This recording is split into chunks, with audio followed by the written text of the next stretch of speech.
Profetas e Reis, capítulo 36. O último rei de Judá. Zedequias, no início do seu reinado, desfrutou inteiramente a confiança do rei de Babilônia e teve como experimentado conselheiro ao profeta Jeremias. Se tivesse prosseguido numa conduta honrosa para com o rei de Babilônia e atendido às mensagens do Senhor por intermédio de Jeremias, ele teria conservado o respeito de muitos em posição de mando e teria tido oportunidade de comunicar-lhes o conhecimento do verdadeiro Deus. Assim, os cativos, já exilados em Babilônia, teriam sido postos em terreno vantajoso e granjeado muita liberdade. O nome de Deus teria sido honrado em toda a parte, e os que haviam permanecido na terra de Judá teriam sido poupados a terríveis calamidades que finalmente vieram sobre eles. Através de Jeremias, Zedequias e toda a Judá, inclusive os que tinham sido levados para a Babilônia, foram aconselhados a se submeterem pacificamente ao domínio temporário de seus conquistadores. Era especialmente importante que os que estavam no cativeiro buscassem a paz da terra para a qual tinham sido levados. Isto, entretanto, era contrário às inclinações do coração humano, e Satanás, tirando vantagem das circunstâncias, fez que se levantassem entre o povo falsos profetas, tanto em Jerusalém como em Babilônia, os quais declaravam que o jugo do cativeiro seria logo quebrado e o anterior prestígio da nação restaurado. A aceitação de tais profecias, assim lisonjeiras, teria levado a fatais iniciativas da parte do rei e dos exilados, frustrando assim os misericordiosos desígnios de Deus em favor deles. A fim de evitar que fosse incitada uma insurreição seguida de grande sofrimento, o Senhor ordenou a Jeremias enfrentasse a crise sem delongas, advertindo o rei de Judá da infalível consequência da rebelião. Os cativos também foram admoestados mediante comunicações escritas a não se deixarem iludir quanto a estar próximo seu libertamento. Não vos enganem, os vossos profetas que estão no meio de vós, ele insistiu. Em relação com isto, foi mencionado o propósito do Senhor de restaurar Israel após os 70 anos de cativeiro preditos por seus mensageiros. Com que terna compaixão, Deus informa seu povo cativo de seus planos para Israel. Ele sabia que se eles fossem persuadidos por falsos profetas a que esperassem por breve libertação, sua posição em Babilônia se tornaria muito difícil. Qualquer manifestação ou insurreição da sua parte despertaria a vigilância e severidade das autoridades caldaicas, o que poderia conduzir à posterior restrição de suas liberdades. O resultado seria sofrimento e angústia. Ele desejava que se submetessem pacificamente à sua sorte, tornando sua servidão tão agradável quanto possível. E seu conselho a eles foi: edificai casas e habitai-as, e plantai jardins e comei o seu fruto, e procurai a paz da cidade, para onde vos fiz transportar, e orai por ela ao Senhor, porque na sua paz vós tereis paz. Jeremias capítulo 29, versos 5 a 7. Entre os falsos ensinadores que estavam em Babilônia, 2 homens haviam que alegavam ser santos, mas cuja vida era corrupta. Jeremias havia condenado a má conduta desses homens e tinha-os advertido do perigo que corriam.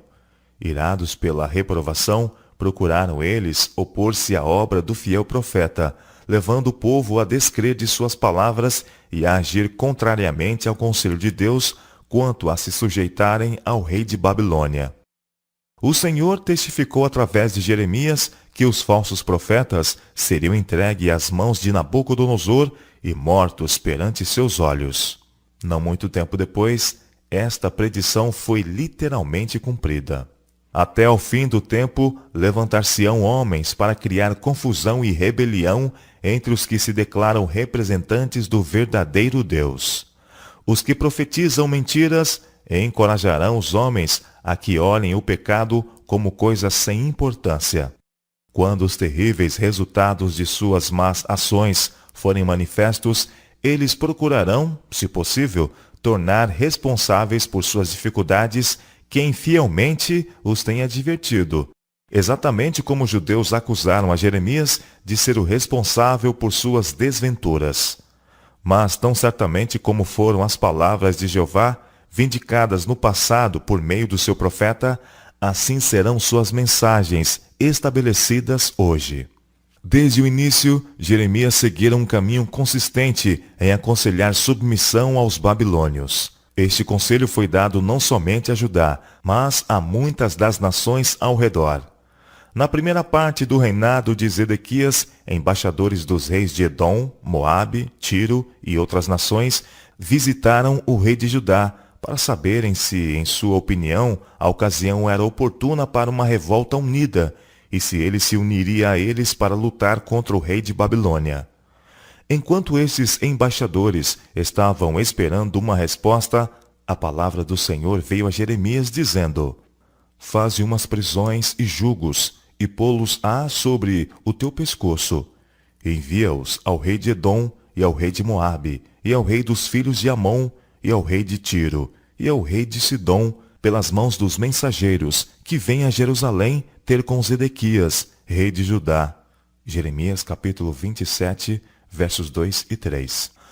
Jeremias foi mandado a instruir os embaixadores para que informassem a seus reis que Deus havia os dado na mão de Nabucodonosor, rei de Babilônia, e que eles o deviam servir a ele e a seu filho, e ao filho de seu filho, até que também venha o tempo da sua própria terra.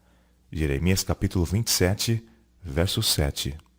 Os embaixadores foram, além disso, instruídos a declarar a seus senhores que se eles se recusassem a servir ao rei de Babilônia, seriam punidos com espada, e com fome, e com peste, até serem consumidos.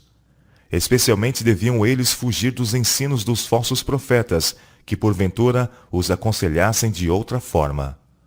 Não deis ouvidos aos vossos profetas, o Senhor declarou, e aos vossos adivinhos, e aos vossos sonhos, e aos vossos agoureiros, e aos vossos encantadores, que vos falam dizendo: Não servireis ao rei de Babilônia, porque mentira vos profetizam, para vos mandarem para longe de vossa terra, e para que eu vos lance dela, e vós pereçais. Mas a nação que meter o seu pescoço sob o jugo do rei de Babilônia, e o servir, eu a deixarei na sua terra, diz o Senhor, e livrá-la-á, e habitará nela. Jeremias capítulo 27, versos 8 a 11. O castigo mínimo que um Deus misericordioso podia infligir a tão rebelde povo era a submissão ao rei de Babilônia. Mas se eles se rebelassem contra o seu decreto de servidão, haviam de experimentar o pleno rigor dos seus castigos. O assombro do Conselho de Nações, reunido, não teve limites quando Jeremias, levando o jugo da sujeição em torno de seu pescoço, fez-lhe conhecida a vontade de Deus. Contra a resoluta oposição, Jeremias permaneceu firmemente a favor da política de submissão. Entre os que se atreviam a contraditar o conselho do Senhor estava Ananias, um dos falsos profetas contra quem o povo havia sido advertido. Pensando ganhar o favor do rei e da corte real, ele levantou sua voz em protesto, declarando que Deus lhe havia dado palavras de encorajamento para os judeus. Disse ele: Assim diz o Senhor dos Exércitos, o Deus de Israel, dizendo: Eu quebrei o jugo do rei de Babilônia. Depois de passados 2 anos completos, eu tornarei a trazer a este lugar todos os vasos da casa do Senhor, que deste lugar tomou Nabucodonosor, rei de Babilônia, levando-os para a Babilônia. Também a Jeconias, filho de Jeoaquim, rei de Judá, e a todos os do cativeiro de Judá, que entraram em Babilônia, eu tornarei a trazer a este lugar, diz o Senhor, porque quebrarei o jugo do rei de Babilônia. Jeremias capítulo 28, versos 2 a 4. Jeremias, na presença dos sacerdotes e povo, ferventemente lhe suplicou que se submetessem ao rei de Babilônia pelo tempo que o Senhor havia especificado. Ele mencionou aos homens de Judá as profecias de Oséias, Abacuque, Sofonias e outros, cujas mensagens de reprovação e advertência haviam sido semelhantes à sua. Referiu-lhes os eventos que tinham tido lugar em cumprimento das profecias de retribuição pelos pecados não arrependidos. No passado, os juízos de Deus tinham sido derramados sobre os impenitentes em exato cumprimento de seu propósito, como revelado por meio de seus mensageiros. O profeta que profetizar paz, propôs Jeremias em conclusão. Quando se cumpra a palavra desse profeta, será conhecido por aquele a quem o Senhor na verdade enviou. Jeremias capítulo 28, verso 9. Se Israel escolhesse correr o risco, futuros desenvolvimentos, com efeito, decidiriam qual era o verdadeiro profeta. As palavras de Jeremias, aconselhando submissão, levaram Ananias a um ousado desafio quanto à fidedignidade da mensagem apresentada. Tomando o jugo simbólico do pescoço de Jeremias, Ananias quebrou, dizendo: Assim diz o Senhor, assim quebrarei o jugo de Nabucodonosor, rei de Babilônia, depois de passado 2 anos completos. E Jeremias, o profeta, se foi seu caminho. Jeremias capítulo 28, verso 11. Aparentemente nada mais podia ele fazer senão retirar-se do cenário do conflito. Mas a Jeremias foi dada outra mensagem. Vai, o Senhor lhe ordenou, e fala a Ananias dizendo: Assim diz o Senhor, jugo de madeira quebraste, mas em vez deles farás jugo de ferro, porque assim diz o Senhor dos exércitos, o Deus de Israel. Jugo de ferro pus sobre o pescoço de todas estas nações, para servirem a Nabucodonosor, rei de Babilônia, e servi-lo-ão. E disse Jeremias, o profeta, a Ananias, o profeta: Ouve agora, Ananias. Não te enviou o Senhor, mas tu fizeste que este povo confiasse em mentiras. Pelo que assim diz o Senhor: Eis que te lançarei de sobre a face da terra. Este ano morrerás, porque falaste em rebeldia contra o Senhor. E morreu Ananias, o profeta, no mesmo ano, no 7º mês. Jeremias capítulo 28, versos 13 a 17. O falso profeta tinha fortalecido a incredulidade do povo em Jeremias e sua mensagem. Impiamente havia se declarado mensageiro do Senhor e sofrera a morte como consequência. No 5º mês, Jeremias profetizou a morte de Ananias, e no 7º mês, suas palavras se provaram verdadeiras pelo seu cumprimento. O desassossego causado pelas declarações dos falsos profetas pôs Zedequias sob suspeita de traição, e não foi senão por ação imediata e decisiva de sua parte que lhe foi permitido continuar a reinar como vassalo. A oportunidade para tal ação se tornou propícia pouco tempo após o retorno dos embaixadores de Jerusalém às nações circunvizinhas, quando o rei de Judá acompanhou Seraías, um príncipe pacífico, numa importante missão à Babilônia.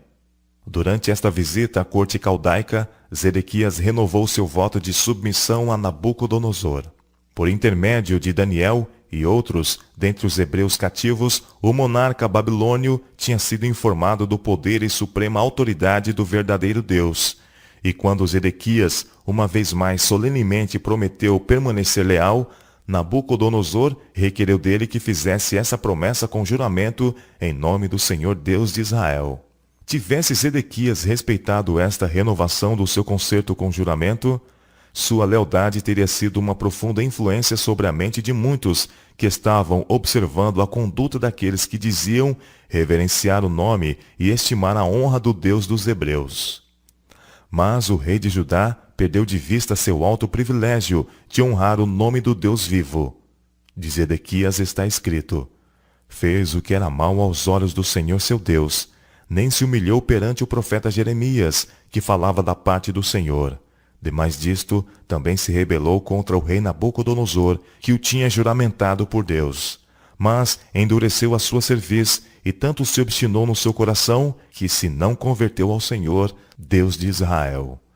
2 Crônicas, capítulo 36, versos 12 e 13. Enquanto Jeremias continuava a dar o seu testemunho na terra de Judá, o profeta Ezequiel foi suscitado entre os cativos em Babilônia, para advertir e confortar os exilados, e também para confirmar a palavra do Senhor que fora exposta pelo profeta Jeremias. Durante os anos que restaram do reinado de Zedequias, Ezequiel tornou muito clara a loucura de confiar nas falsas predições dos que estavam levando os cativos a esperar para breve o retorno a Jerusalém. Ele foi também instruído a predizer, por meio de uma variedade de símbolos e solenes mensagens, o cerco e posterior destruição de Jerusalém. No 6º ano do reinado de Zedequias, o Senhor revelou a Ezequiel, em visão, algumas das abominações que estavam sendo praticadas em Jerusalém, dentro das portas da casa do Senhor e até mesmo no átrio interior. As câmaras das imagens, os ídolos pintados, toda forma de répteis e animais abomináveis e de todos os ídolos da casa de Israel, tudo passou em rápida sucessão ante o olhar atônito do profeta. Os que deviam ter sido líderes espirituais entre o povo, os anciãos da casa de Israel, 70 homens, foram vistos oferecendo incenso perante as representações idólatras que tinham sido introduzidas nas câmaras secretas dentro dos recintos sagrados do átrio do templo. O Senhor não nos vê, lisonjeavam-se os homens de Judá ao se entregarem a práticas pagãs. O Senhor abandonou a terra, declaravam em blasfêmia. Havia ainda maiores abominações para que o profeta contemplasse. À entrada da porta que levava do pátio exterior para o interior, foram-lhe mostradas mulheres assentadas, chorando por Tamuz, e dentro, no átrio interior da casa do Senhor, à entrada do templo do Senhor, entre o pórtico e o altar, cerca de 25 homens, de costas para o templo do Senhor e com os rostos para o oriente, adoravam o sol, virados para o oriente. Ezequiel capítulo 8, versos 13 a 16. E agora o ser glorioso que acompanhava Ezequiel nessa espantosa visão de impiedade nos lugares altos da terra de Jerusalém, inquiriu do profeta: Viste, filho do homem, há coisa mais leviana para a casa de Judá do que essas abominações que fazem aqui? Havendo enchido a terra de violência, tornaram a irritar-me, e ei-los a chegar o ramo a seu nariz. Pelo que também eu procederei com furor. O meu olho não poupará, nem terei piedade. Ainda que me gritem aos ouvidos com grande voz, eu não os ouvirei. Ezequiel capítulo 8, versos 17 e 18. Por intermédio de Jeremias, o Senhor havia declarado a respeito dos homens ímpios que presunçosamente ousavam apresentar-se diante do povo em seu nome. Porque tanto o profeta como o sacerdote estão contaminados. Até na minha casa achei a sua maldade. Jeremias capítulo 23, verso 11. Nas terríveis condenações de Judá, como registradas no encerramento da narrativa do cronista do reinado de Zedequias, esta acusação de violarem a santidade do templo foi repetida. Também, declara o escritor sagrado, todos os chefes dos sacerdotes e o povo aumentavam de mais em mais as transgressões, segundo todas as abominações dos gentios, e contaminaram a casa do Senhor, que ele tinha santificado em Jerusalém. 2 Crônicas, capítulo 36, verso 16. O dia da condenação para o reino de Judá estava se aproximando rapidamente. O Senhor não poderia mais pôr perante eles a esperança de evitar seus mais severos juízos. Ficareis vós totalmente impunes? Ele inquiriu. Não, não ficareis impunes. Jeremias capítulo 25, verso 29. Mas até essas palavras foram recebidas com zombarias e irrisão. Prolongar-se-ão os dias, e perecerá toda a visão, declarava o impenitente. Mas por intermédio de Ezequiel, esta negação da segura palavra da profecia foi severamente condenada.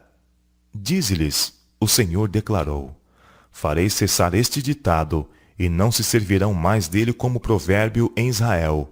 Mas dize-lhes, chegarão os dias, e a palavra de toda a visão, porque não haverá mais nenhuma visão vã, nem adivinhação lisonjeira no meio da casa de Israel. Porque eu, o Senhor, falarei, e a palavra que eu falar se cumprirá. Não será mais diferida, porque em vossos dias, ó casa rebelde, falarei uma palavra, e a cumprirei, diz o Senhor Jeová. Veio mais a mim, testifica Ezequiel, a palavra do Senhor, dizendo: Filho do homem, eis que os da casa de Israel dizem: a visão que este vê é para muitos dias, e ele profetiza de tempos que estão longe. Portanto, dize-lhes: assim diz o Senhor Jeová: não será mais diferida nenhuma de minhas palavras, e a palavra que falei se cumprirá, diz o Senhor Jeová. Ezequiel capítulo 12, versos 21 a 28. Na dianteira, entre os que estavam rapidamente levando a nação à ruína, estava Zedequias, seu rei. Desprezando inteiramente os conselhos do Senhor, dados por intermédio dos profetas, esquecendo a dívida de gratidão jurada a Nabucodonosor, violando o seu solene juramento de submissão feito em nome do Senhor Deus de Israel, o rei de Judá se rebelou contra os profetas, contra seu benfeitor e contra seu Deus. Na vaidade de sua própria sabedoria, ele foi em busca do auxílio do antigo inimigo da prosperidade de Israel, enviando seus mensageiros ao Egito, para que se lhe mandassem cavalos e muita gente. Prosperará? O Senhor inquiriu com respeito a quem tinha assim vilmente traído todo o sagrado encargo. Escapará aquele que fez tais coisas? Ou quebrantará o concerto e escapará? Como eu vivo, diz o Senhor Jeová, no lugar em que habitou o rei que o fez reinar, cujo juramento desprezou e cujo concerto quebrou, sim, com ele no meio de Babilônia, certamente morrerá. E Faraó, nem com grande exército, nem com uma companhia numerosa, fará coisa alguma com ele em guerra, pois que desprezou o juramento, quebrantando o concerto, e deu a sua mão. Havendo feito todas estas coisas, não escapará. Ezequiel capítulo 17, versos 15 a 18. O dia de ajuste final tinha chegado para o profano e ímpio príncipe. Tira o diadema, o Senhor decretou, levanta a coroa. A Judá não seria mais permitido ter um rei, até que Cristo mesmo estabelecesse o seu reino. Ao revés, ao revés, ao revés a porei, foi o edito divino com respeito ao trono da casa de Davi. Ela não será mais, até que venha aquele a quem pertence de direito, e a ele a darei.